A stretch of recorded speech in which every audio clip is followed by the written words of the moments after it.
xeelado ninka u suurtagelinaya inuu si fiican u qanciyo haweeneyda.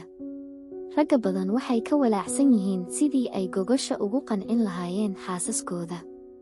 Waxay rabaan inay si fiican ugu qosliyaan xaaskooda dhanka gogosha, sidaas darteed waxay raadiyaan habab cusub oo kulanka uga dhigo karaan mid dareen macaan oo la xasuusto.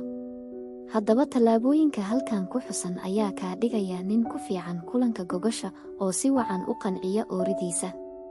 Erayo macaan ku xodxodo.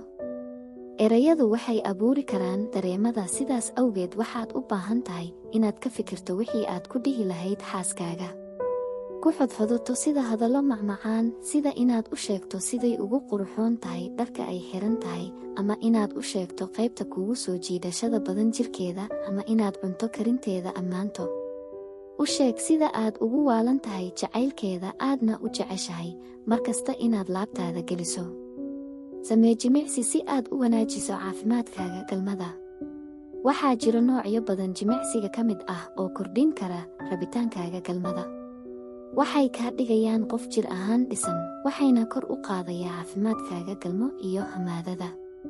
Jimicsiyadan waxaan ka mid ah socodka iyo jimicsiga Kegel. Jimicsiga Kegel wuxuu caawiyaa murqaha minka ka hooseeyo, kaadihaysta iyo malawadkaba inay adkaadaan. Wuxuu wax u taraa ragga iyo dumarka kaadida iyo shahwada ka fakato ama aan xajisan karin.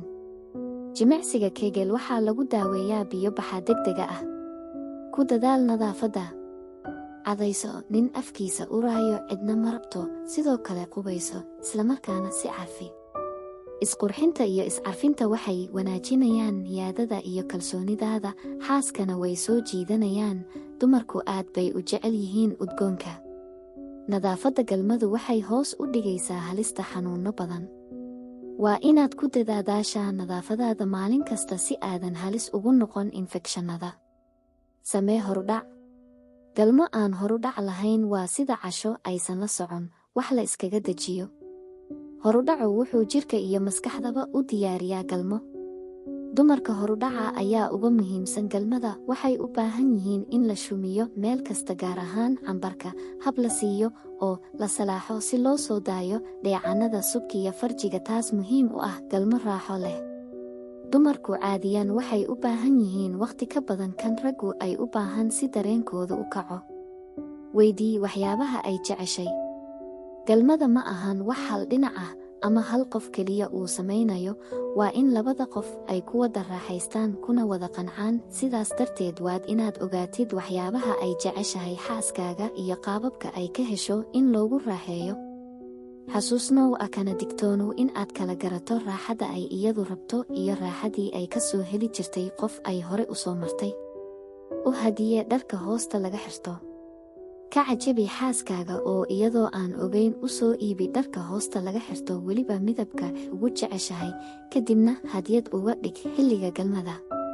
Tani waa mid ka mid ah hababka ugu fiican ee aad kaga cajabin karto xaaskaaga xilliga galmada, kulankana aad uga dhigi karto mid wax badan la xasuusnaado. Isku day qaababka kala duwan. Qaababka kala duwan oo galmada loo sameeyaa waxay u yeeshaa dhadhan fiican. Haddii aad hal qaab kaliya u samayn jirtay galmada, hadda kadib tijaabi qaabab kale.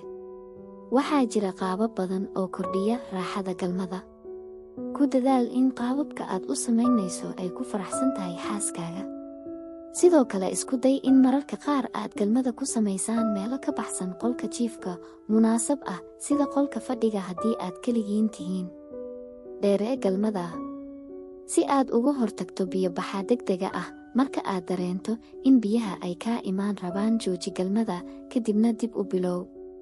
Tani waa farsamo lagu daahiyo biyo baxa, markii aad doontana aad biyo baxayso.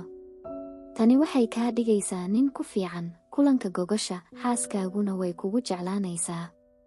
Haddii aad xiisaynayso mawduucyadan iyo kuwa kale, subscribe saar.